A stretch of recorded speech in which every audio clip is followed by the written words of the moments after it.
Hi everyone, good morning.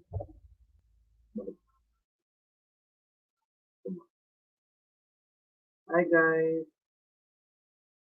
So yeah, I'll keep it a while. Just share content. Okay. Yeah. Mhm. Mm.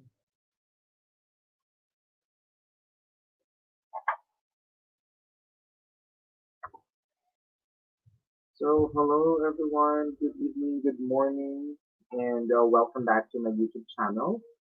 And for today's vlog, as much as possible, I really want to have at least once a week live streaming and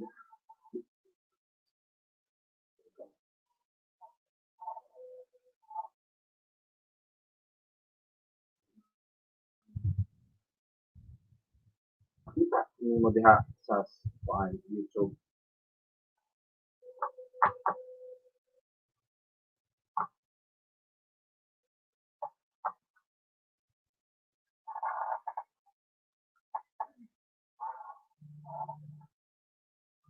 Okay.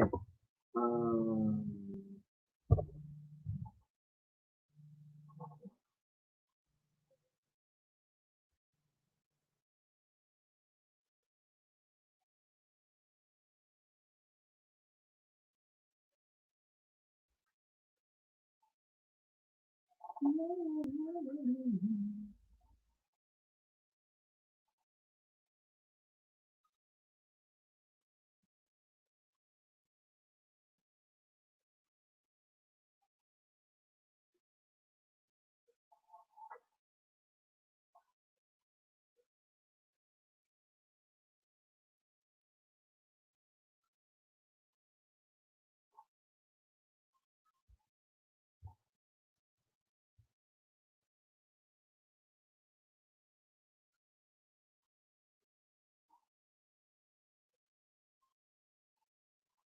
okay. Good evening everyone. Kumusta po tayong lahat?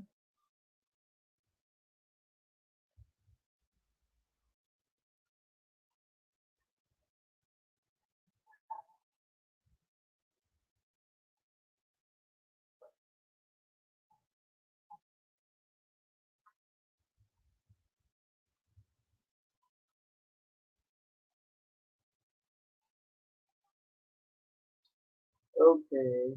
Yeah.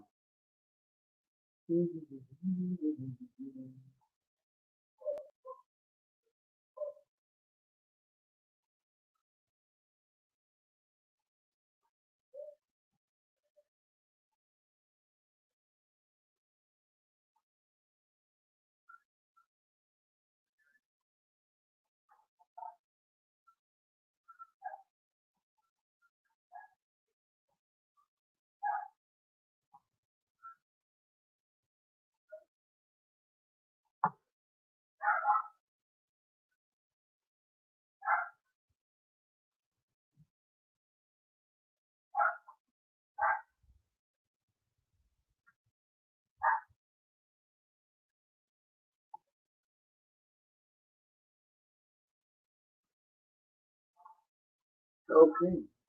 Very good.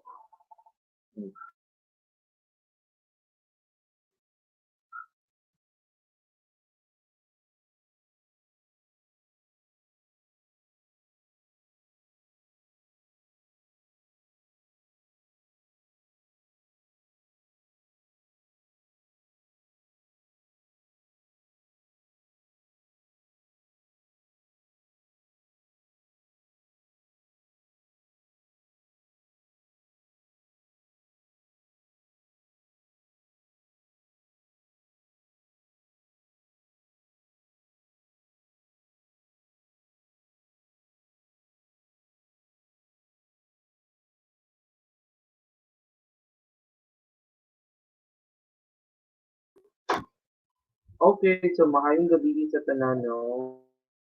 Ah, wala lang, nag-StreamYard lang ko. Anyway, bitaw dili. The reason why I'm here is that um, recently, um, you know, I think you're aware that I work as a HR recruiter for several years now, and then um,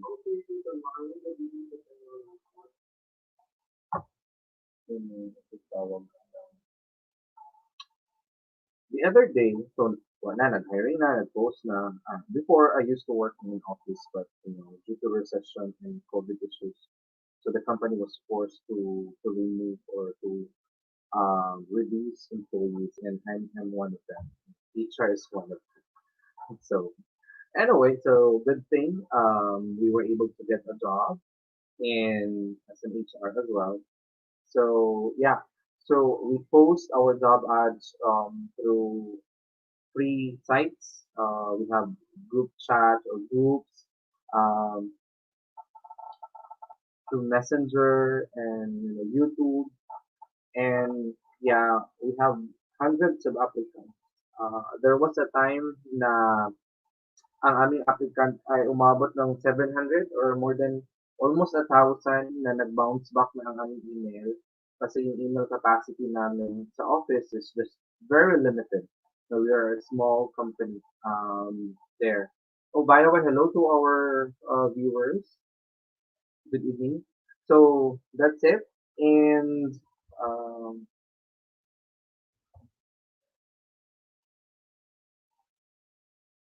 mm, okay. So yeah. So yun. Siyempre, we have to go through with the process. So, mag-apply sila, mag-submit sila ng email, mag-submit sila ng resume through doon sa aming corporate email or HR email. And then once we receive it, we send a reply uh, to notify and acknowledge their application. And we ask them to connect with us through Skype because our interview is through Skype. It's a chat interview, and somehow it would just only take you around 2 hours max if I'm not mistaken. And yeah, so yun. Ano ba? So nag-reply ako doon sa candidate, nag-ping siya sa akin sa Skype. So we started the job interview through chat. So salary expectation, setting up time schedule because it's gonna be you will be work he or she will be working at night in the Philippines since our client is from the US. So ayun na. So kasi yung meron kasi kaming four major process. Number one is the IQ test. Number two is the personality test. Um, Robbins knew this if you're familiar. The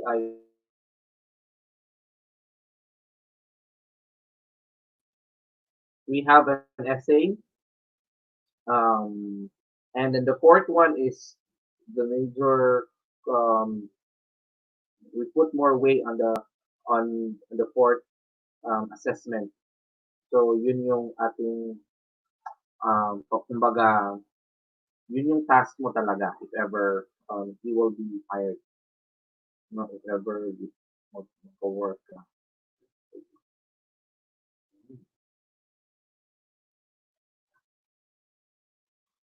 So, ayun na nga. So, nag-chat, personal, nag-IQ test, personality test, and then nagsulat ng essay, tsaka yung question number 4. So, sa task number 4, I mean, talaga magbabase kung ano, kung papasa ba o hindi. And hindi lang po ako ang mag-a-assess nun, yung HR counterparty namin sa US. So, basically, kumbaga, sa akin is like the initial assessment or pre-assessment, allowing the candidates or guiding the candidates to take the test, take the preliminary exam. Now, once they pass or once they have completed the assessment, that's the time our US our counterpart will do the second round of screening. So they will select. Oh, like in our case, if I found it na yung sa question, the task number four is not really good and wala talagang experience. So sa aming part naman, pwede na namin siya i-decline. So what will happen, may isa tayong candidate na, kasi ang sabi sa amin, na these are the people na who didn't make it. It's an SOP that you have to send them updates through email kasi di ba pangit naman pag nag-apply ka tapos di mo alam kung pass or fail na. Ako, for myself, I would rather accept na, oh, okay lang, failed ako, at least alam ko kaysa um, hangin ba, kumbaga, di ba? Pangit naman parang umasa ka na, papasakay ako o hindi, o ganito, ganyan. Yun, no? Yun yung nangyayari. So yun, nag-email ako sa mga candidates na because we have our template. It's an approved template from our HR counterpart in here.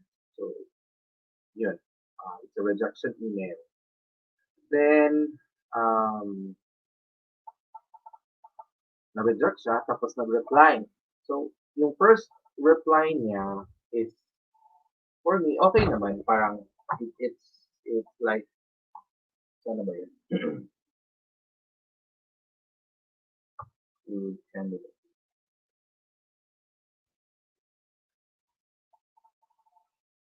Yung first response niya is parang, I would understand, you know, I've been in the recruitment industry for a couple of years now.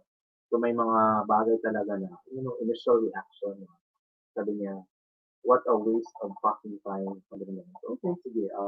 I would understand. Kasi nga naman, ikaw magte-take ng test 2 hours yun, no? Diba? 2 hours na, ano ba, lahat. May personality test, IQ test, essay, tapos yung task number 4. So, sabi ko, relax lang. So, delete ko na to kasi tapos na eh, di ba? What's the point of keeping those email na? Tapos na. Pero, pangalawa, habang nag-work ako, nag-email ulit siya. Sabi niya, fuck you money, you are a douchebag.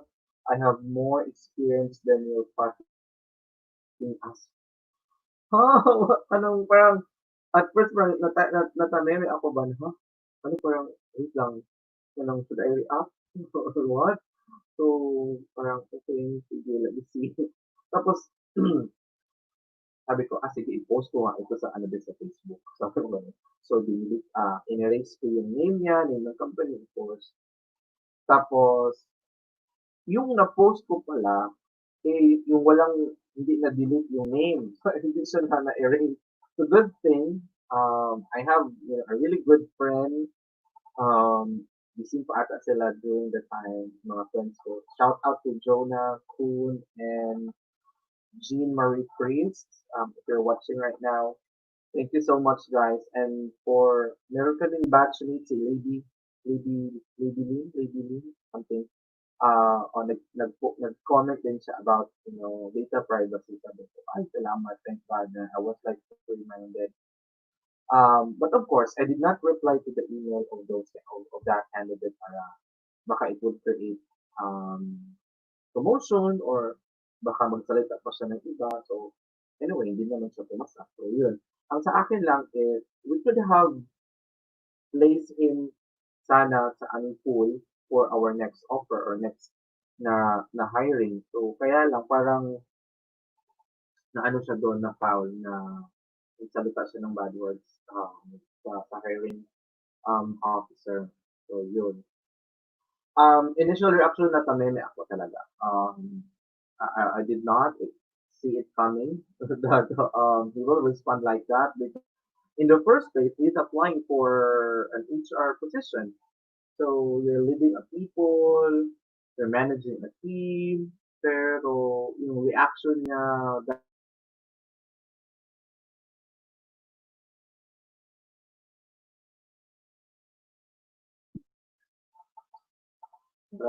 hindi naman appropriate yung respond niya doon sa work experience. So parang, okay, sige, let it be. So, yun lang. Lesson learned sa ating mga future applicants or candidates or even sa other company, whatever, ano pa yan, industry, farming, agriculture, call center, kahit sa industry po, let's try to be polite kasi po, you're missing an opportunity. Parang ganun. Uh, accept defeat, accept rejection, and learn from it. I would understand if you would ask, if he would ask me, no, na, what's wrong, what happened, areas of improvement, opportunities to improve, so that maybe next time if I apply to your company or other company, I know what to do. Yung parang ganun.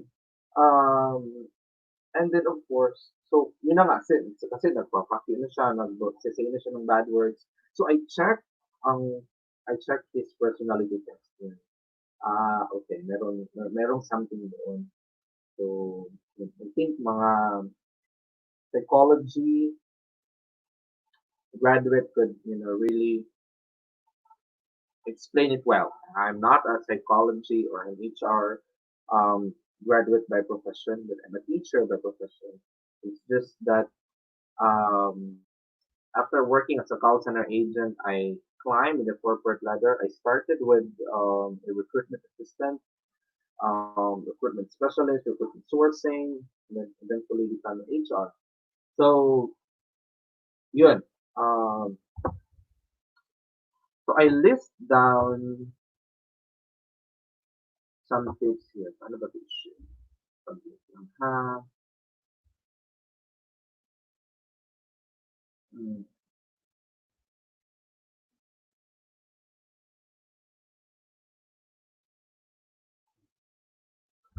dito yun.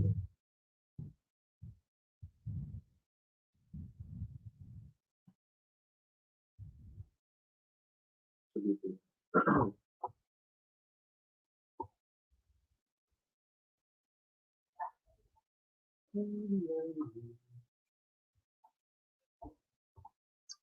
So,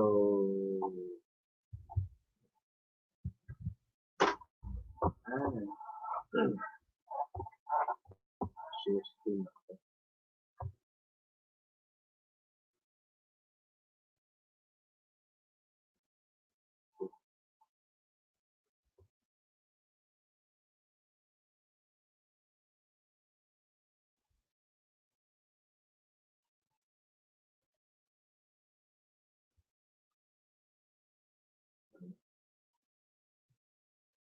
Ayan.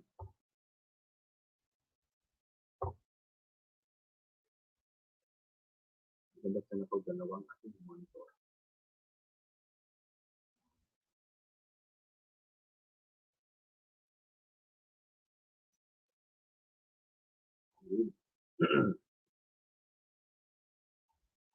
So ito guys, I prepared something. It's just like, tips. This is based on my work experience. Na iba-iba naman kasi tayo ng experience. So, ang ibang company may certain standards, pero these are just generic tips. Number one is polish your resume. Proofread, update the dates, kasi sometimes yung resume natin luma na, yung mga dates hindi na updated, um, kailangan yun para, kasi mas maraming tanong si recruiter pag nakita niya na may missing doon sa resume mo. Kunwari, saan ka nung isang taon wala kang ginawa, wala doon, wala ka, hindi ka nag-work, so empty kumbaga. So wala anong ginawa mo during those times. So you can instead of just basic, yeah, kumbaga, kung wala ka talagang ginawa, but definitely for sure meron. Baka nag-take ka lang ng vacation or nag-ano, may pinuntahan or nag-rest ka lang for a while, muni-muni or what. So you could also include that or during the interview you can. And of course, may iba kasi very particular sila sa resume format. may iba na gusto PDF, naka-Word file, tsaka yung bagong format ng mga resume ngayon which is yung Canva style. May iba kasi mabibili mo na yung mga format online. And ako is, for me personally, I opted to have semi-detailed na resume or CV doon sa traditional. Kasi nga, yung disadvantage naman kasi ng Canva, very short nga, summarize sa lahat, one page. Pero, pagdating naman sa interview and exam, useless pa rin. Impressive nga yung resume mo, pero pagdating naman sa interview, sa exam, kulelat ka naman. So, diba? So, dapat balance. Kung maganda yung resume presentation mo, dapat samahan mo din ng ano. Dapat pagdating sa gitna ng interview, syempre, dapat maganda din, diba? So, bahala na old style ang or traditional format yung resume, but uh, magkakatalo na lang um, doon sa exam at saka sa interview. Kasi doon naman talaga. Now, yun, polish your resume. Number two, before you will apply, you have to read and understand the job post or job ad post prior to your application. Ito yung na-observe ko recently lang na kunwari ano na, nag-chat na sila. So meaning, ang ibig sabihin kasi nun, pag nag-chat ka na doon sa aming Skype, meaning, you understand the process kasi nakalagay doon na interview na, ganito, ganyan. So in the middle of our chat, sabi, is this a home-based job? Am I going to report to the office after COVID? Parang, tapos minsan kasi mag-multitask, maraming applicant, sabay-sabay. There was a time na may 10 na applicant sabay-sabay mag-chat. So parang, ikaw naman ha, kasi naka-mindset ba, naka-focus ka na yung mga sasagot mo, ganito, ganyan. Ganito yung expected na respond, yes or no. Pag no, ito. Pag yes, ganito. Tapos parang, na may out of the blue na question na, kung ano yung role na in-applyan niya. So, ako naman is sometimes I'm very rude. Pag wala sa mood talaga, sabihin ko talaga, I thought you've read the job ad prior to your application. Or I will ask politely, have you read the job ad uh, prior to your application? If yes, please review. If not, then let me know. I will send you again the job links or the job ad post so that you can review. So, yung iba naman, mabait. Yung iba, left the group ka agad. Parang ganun. Okay, sige, fine, no problem. It's common. So again, read and understand the job ad post. Um, marami din nag-a-apply na hindi naman talaga qualified. Um, why would I say that? Kasi nasa resume pa lang, I think there was an undergrad na nag-apply. Pero during the exam and during the chat interview, she's really good. So, hindi mo talaga ma-judge yung tao base lang din sa resume. So, yun, parang, kung Canva nga yung resume mo, okay man, di ba? Or naka-PDF mo yung format ng resume mo, and if you're rude, then it's gonna be useless, right? So, I'd rather hire those people na even undergrad kasi alam ko na magsusumikap sila. May iba din na kahit walang experience pero very humble and trainable. Kasi minsan yung iba, hindi naman lahat. Yung iba kasi, uh, yeah, I've been in this industry for 10 years, 8 years, pero alam mo yung may attitude na. Yes, I know na may experience ka, kaya nga we hire people, preferably kung may experience, much better, di ba? Para easy na lang yung transition, tsaka yung task mas madali. And, so yun lang. Basta read and understand po the job description. If sa tingin nyo, para wala kayo doon sa basic qualification na hinahanap ng company, then don't waste your time. Okay? Now, if you're really confident that you can learn then do good on your, tapos wala ka pa experience or fresh grad ka, and then you think that you deserve this kind of job based doon sa qualification na hiningi or nasa job ad post, then go for it. And then make sure during the interview, during the exam, aangat ka. So, yun, makikita din doon kung, ito magaling dito kahit walang experience, diba? Like in my case, I don't have teaching experience before, but sabi nga ng aking mentor before, your OJT is your teaching experience already. Uh, I think dun yun sa Cebu Doc, sa ESL um, company, na your OJT is considered as your work experience.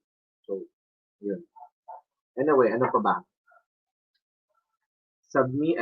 Submit resume, email, ito pa.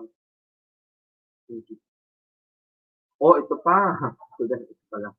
Ito, kasi nakalagay doon sa post, um, email your resume. Ganito, ganyan, ganyan.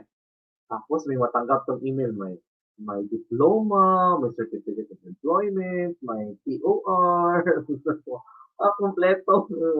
So follow instructions. Those are really basic thing to do as an applicant, no? Para maging successful yung application. Kung ano yung hiningi, yun lang ibigay. Of course, check email regularly. Most of the time, especially now, embracing the new normal, lahat kasi parang lahat ngayon is ano na, online na application. Apply ka sa Facebook, tawagan ka, over the phone interview, exam online, gano'n na eh. So, better check your email. If you have smartphone, then I think your smartphone is capable of checking your email. Yun. Ito, respond appropriately. Yun. Dito na maano yung na-reject ko, na galit ko dito.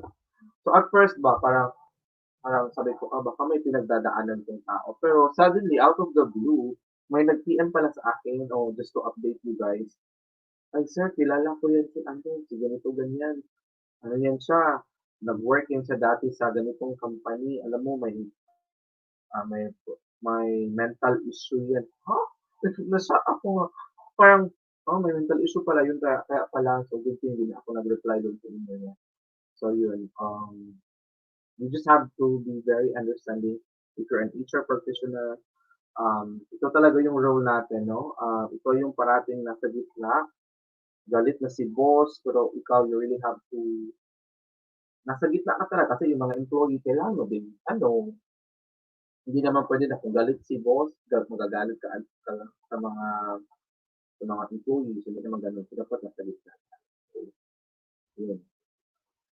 What else? Next is, ito, follow instructions, especially time frame or interview schedule. Like in our case, sa aming company, gabi talaga. That's 10:30 p.m. down to 6:30 a.m. Yun yung work schedule namin. Pag mag-respond ako sa email, binibigay na namin yung time frame na we are available Monday to Friday, 10:30 p.m. down to 6:30 a.m. Manila time. So, yun. So, iba kasi, pag mag-PM ka ng mga, syempre, pag mag-login kami 10:30 p.m., minsan yung iba maka-respond at maka-follow. So, okay yun. Pero yung iba, morning na. So, kaya, minsan, pag hindi ko ma-off ang aking wifi, sa ingay-ingay ng aking, Skype sa cellphone. So, I have to really make sure that, my wifi is off. And to all our applicants, o kahit saang company man, pag sinabing ganitong oras yung interview mo, ganung oras ka din. I hope if you're really interested to join in a certain company, then definitely you have to go with their schedule. You know? And what else? During the interview, be polite and answer the questions directly. Yes. Yung iba kasi, given na yun, yung maraming flowering words, parang, give me your salary history, parang gano'n, ang tanong. Tapos, when I was like working with this and that, blah, blah, blah, blah, parang, ano to, essay ba't kung ano, kung gano'n. Yun lang, direct to the point. Maganda yan. Do not just leave or left without saying anything to your interviewer. O ito na. Kasi meron kaming parang nag-set ng expectation ba na this interview will last for about 2 hours, ganito ganyan, tapos kailangan mo ng laptop or computer or PC para sa exam. Tapos, are you ready to take the assessment? Biglang mawala ka agad, tapos magle-left dun sa group chat. Okay, sige. Yun, parang, pwede naman sabihin na, sir, I'm so sorry, I'm only using my phone right now. Is it possible if I could use my phone, or can we have it rescheduled the following day or the following hours because I still need to look for an equipment. Parang ganon. Huwag naman diretso ka agad na magle-left agad kayo doon sa ano, doon sa group chat niyo, di ba? Pangit naman. Pangit naman siya. Now, if you can't make it or ito na sinasabi ko. If you can't make it or could not complete the assessment, be kind to ask for extension and follow their work schedule. Yun. Um, hindi naman kami, tao din naman kami. So, if you can't make it within the given time frame, then definitely, if mag-ask lang politely na, can I continue tomorrow, ganito, ganyan, pwede naman. We're flexible. As long as you will ask. Good. Once done, do not forget to say thank you. Yan, ano yan, may iba kasi parang, okay, we'll wait for the results. Ng ganun. So, be thankful na na-accommodate yung interview mo. Okay, ito pa. Follow instructions to wait for the results in the given time frame. O kasi, meron din kasi may mga company na within 24 hours or 24 to 36 hours, meron din company na i-contact ka lang pag pumasa ka. Pero pag hindi ka pumasa, hindi ka na nila i-contact. So, it means to say na you failed, you know. Pero sa amin naman, whether you pass or you fail, we really have to inform you. So, yun. So, at least that's better, you know. Now, if you receive feedback, whether accepted or rejected, be kind to respond nicely. O, ito na naman, balik na naman tayo doon sa ating male applicant na very rude. So, yun na nga, you just have to understand them.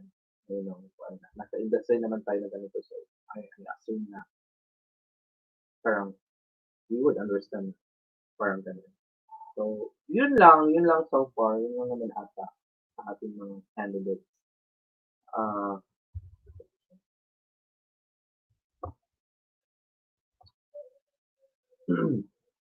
so, yun guys, so we're actually hiring for HR recruitment, and in the coming days and months or weeks and months, baka mag-hire ulit kami ng panibagong set of employees. So, hindi pa na-update sa amin yung mga list of opening, but what we're looking for right now is HR recruitment.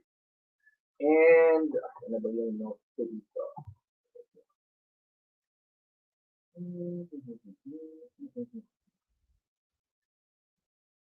So, parang mali ata yung time na nag-live ako. 8:32. Anong oras kaya dito yung mga tao mo? Baka kumakain ka. Ayun. Yung guys, ano ba ito?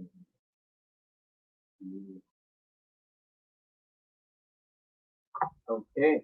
So, for those who are interested applicants or candidates, you may send your email to hr@sanitizenow.co.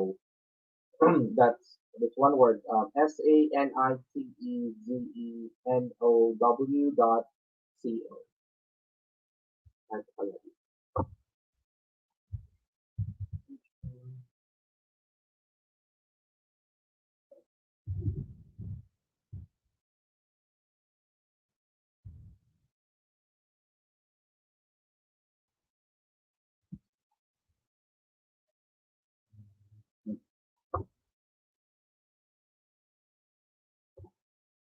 Yun.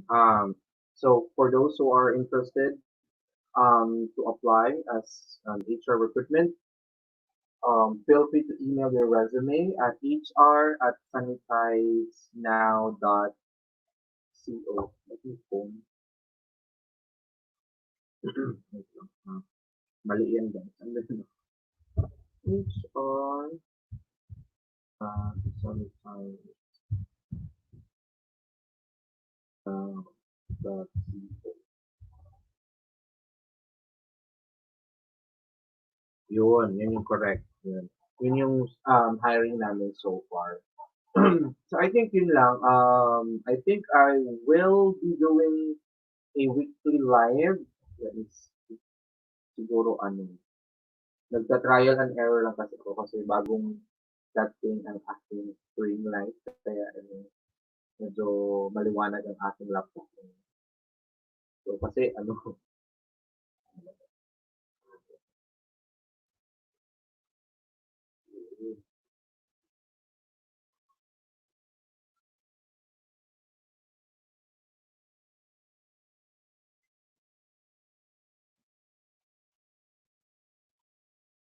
ito na, ito na siya.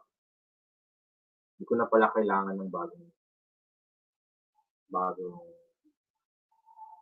webcam. Okay naman. Lights lang pala yung kulang. So, I'll be having live siguro once a week. Siguro weekend, baka maraming tao or ano.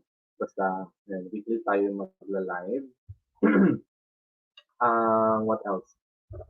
Yeah, guys, do not forget to support my YouTube channel. That's Manuelito Aballe. My niche is all about pets, about my cats and dogs.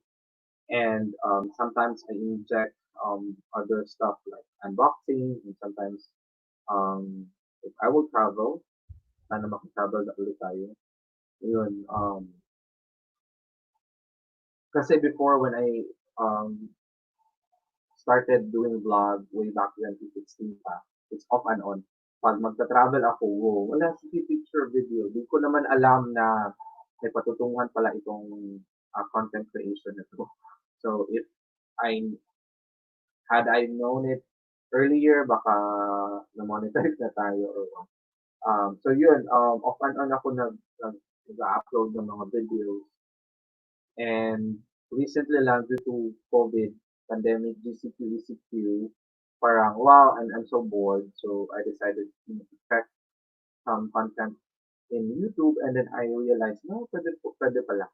Pwede pala tayong mag-capture ng video since kapal mukha natin. So, yun siya guys. My niche is again, it's all about cats and dogs and then I inject other stuff unboxing usually. And meron pa akong isang unboxing na schedule. So dapat before ako mag-online na yun.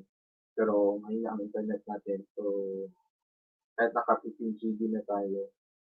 So yun, bukas na siya naka-schedule. And then meron pa akong isang unboxing sa ating tripod. Hindi ko pa na-upload. Pero ready na yun. Um, Yun. So again, thank you so much guys. Kung makikita niyo ito later on, then that would be great. Comment down below kung ano pa yung gusto natin pag-usapan. Once a week po tayo magla-live, baka ano, maganda ata kung Saturday. Saturday. Ano pa kasi, ano bang araw ngayon? Hindi ko na alam anong araw ngayon. Thursday. So Thursday pa pala. Thursday, 8:37. So yun. Yeah, comment down below kung ano pang gusto nyo na nating pag-usapan. Baka kasi maboard na kayo sa aking cats and dogs. I only have 4 cats now and 1 dog. Yung dog si Princess. Ang cat ko si Mama Snowbell, si Mimi, si Mama Drogo, and si Baby Aria. Ayun. Pero dati guys, ano yan? Umabot ako ng 11 cats. Cats, sorry. 11, o iring, 11 ka iring na lang. Anak na lang. So, yeah, yun. Yun siya. And, yung pinamigay, and then yung iba matanda na. Ganun. So, baka din naman kasi mag-board kayo. Ano ba dapat pag-usapan natin next week? Comment niyo lang guys kung ano yung gusto niyo pag-usapan natin. So, mga current events or mga issues, trends about SAP, Yeah, ito pala, about homeschooling. Kasi nga, di ba, no face-to-face class at interaction. So I think most of the teachers are having their webinars, online meetings, workshops, and how to utilize online teaching. So Zoom, usually Zoom, Microsoft Teams. For Microsoft Teams kasi you really have to purchase the software. So kung wala kang software, so parang hindi mo talaga magamit yung full function ng Teams. For Zoom naman, free naman siya. It's online. You don't have to pay anything unless you will upgrade. So maganda maganda din yung Zoom for online class or meetings kasi may recording din siya. Ano pa ba? Microsoft Teams, maka-record ka din. Of course, Skype, it's very common, screen sharing, and it's free. What else? Sa akin, sa part ng recruitment, meron kami tinatawag na My Day. My Interview, I'm sorry, My Interview platform. I'm not sure kung meron pa akong login nun. Parang matagal na ata eh. Sa aking previous job, yung recent job ko, naka-online interview kami. Online interview, yeah. Yung candidate lang is, basahin niya lang yung question tapos mag-respond si applicant. Sagutin niya yung question. So, yun. Ano pa ba? Actually, marami pa eh. Marami pang mga platform for online teaching. For 5-1 Talk, they have their own platform. Ano pa ba yung mga online class? Isa maraming mga online Vivo, if you're familiar with that, they're having um, an online can yun. So, yun ang mga siguro pag-uusapan natin by next week kung saan yung mas effective. Kasi nga, hindi naman lahat ng mga estudyante sa Pilipinas, lalo na sa far-flung areas na alam mo na may internet connection. So, yun ang mga possible topics natin by next week. Or baka ngayong Saturday ulit, no? Tingnan natin kung saan tayo pwede maka-insert ng schedule. So we have to, rest in. Yun. So I think that's it. Thank you so much sa mga manunood pa at masagi sa aking vlog, sa aking YouTube channel. Do not forget to like, subscribe, and smash that notification bell. I think nandito yun. Ayan, dyan. Somewhere.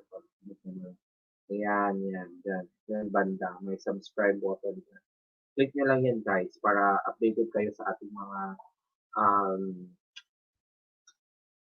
new videos. So, yun. Thank you so much and you have a wonderful good night.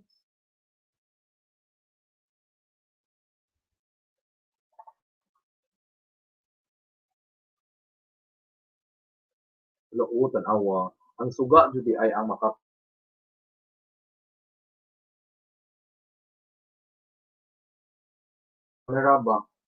Mahal na ba ito kanya? 999 na siya. Oo, pag 999. Ito yung very sa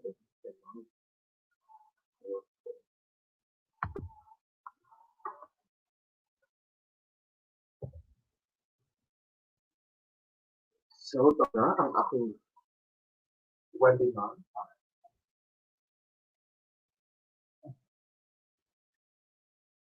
Pero kung maaaring ba dito, na 3 hours.